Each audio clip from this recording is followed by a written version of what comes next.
Welcome back, traders. Hope yesterday's Fed unwind didn't leave you too punchy, as today's bear clawback turned that buzz into a full-on reality check with indices gapping lower and small caps teetering on the edge.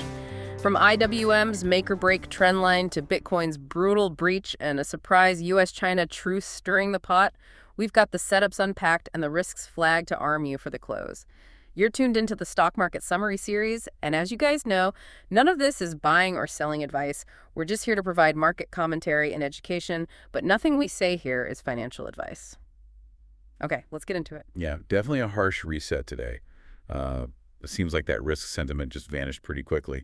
We saw the SPY slide 1.1%, okay? But the QQQ, that created 1.53%. Ouch. That's a big hit for tech. Exactly. That heavier drop in the NASDAQ 100 tells you traders are, moving out of high beta tech first when things get shaky. Yeah. And importantly, that STY drop is now testing those unfilled liquidity gaps below. Right, the gaps. We talked about those acting like magnets, pulling the price down. Precisely.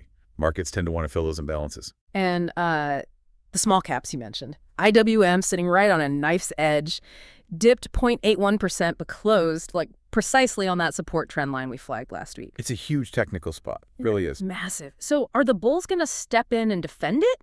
Or do the bears just pile on from here? That's the question. That is the question. Now, looking at sectors, the weakness was really led by consumer discretionary, XLY. It cratered, 2.26%? Yeah, big drop. When you see discretionary spending getting hit that hard, it usually reflects some nervousness about the consumer. Makes sense. Any bright spots at all? Actually, yes. Financials, XLF. It managed to add 0.27%, kind of bucking the trend against that broader pullback. Interesting divergence there. Okay, let's pivot. Our educational watch list today. We're flagging SealXQ Corp, ticker LAES. Ah, yes, LAES. Yeah, it trended higher today and on pretty good volume, above average, and it's been doing this while tightening up, consolidating. That coiling action. Yeah. Classic setup. Exactly. Volume building, price range shrinking, often precedes an energy release, potentially a breakout if the trend holds. Recognizing these patterns early, seeing that volume hint before the big move, that's proactive trading. Absolutely. It's a skill. Huh. Now, stepping back to the macro picture, it's kind of defined by these two big cross currents right now. First, there's not much fresh economic data because of the month-long government shutdown. That's creating visibility issues. Yeah, you can feel it. Effects like cooling consumer spending starting to show up. Right. And that warning from the Bank of America CEO about potential malaise if this drags on, that's not just noise. It highlights the real economic drag from stalled approvals and just general uncertainty. But then countering that, you have this bit of good news, right? The Trump-Xi summit. Yes, the one-year tariff truce on US-China trade. Yeah. That definitely eases some geopolitical tension. It'd be good for oil, maybe steady things a bit. Usually helps equities, too. It's a tactical dovish offset, yes. Yeah. And here's the other cross-current. The U.S. dollar index, the DXY, it picked up some real momentum today. Okay, so why is the dollar getting stronger with the trade truce? That seems counterintuitive. Well, it could be other factors at play. Maybe safe haven flows into the dollar itself or rate differentials. But the effect is what matters for stocks. A stronger dollar pressures multinationals, makes U.S. exports pricier. If that DXY keeps climbing, it's a definite headwind for any equity rally. And that pressure might explain why we saw riskier assets tumble, like crypto turning much uglier. Bitcoin cratered 2.78%. Yeah, and more importantly, it broke that critical 200-day moving average. Losing a major long-term support like that, it gives bears the momentum. So where's the next line in the sand for Bitcoin? The next real battle point looks like the low from last Friday, October 17th. That's just below the 104K level. If it breaks that, you could see much deeper selling. And all this selling in risk assets, where did the money go?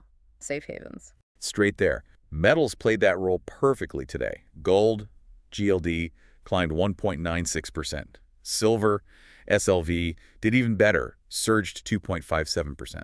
Wow. So just a temporary pop or something more? We see this as more like fresh conviction.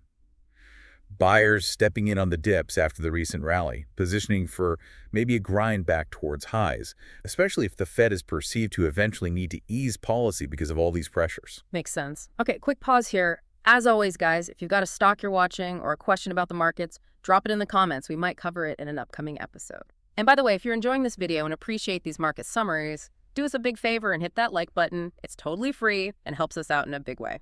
And click subscribe, too, so you don't miss a beat. You can always unsubscribe later. Days like today really underscore something important. When you're grappling with these complex setups like IWM at that trend line or Bitcoin testing support, Yeah, tricky spots.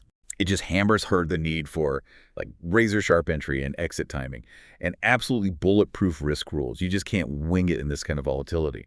Pattern recognition, clear boundaries, that's essential. And that's something we really focus on instilling in our mentorship program. Knowing the setup isn't enough, you need those repeatable edges for execution and risk control. Good point. So wrapping it up for today, sounds like a bearish dip, kind of a reset button. We've got fresh technical puzzles stacked right up against that surprise trade truce tailwind. Keeps things interesting. Definitely high stakes. So the final question for you listeners to chew on, does that critical IWM trend line hold and spark a bounce? Or does maybe LAES with that volume pop steal the show tomorrow? Have a great rest of your day, everyone, and we'll catch you in tomorrow's market summary.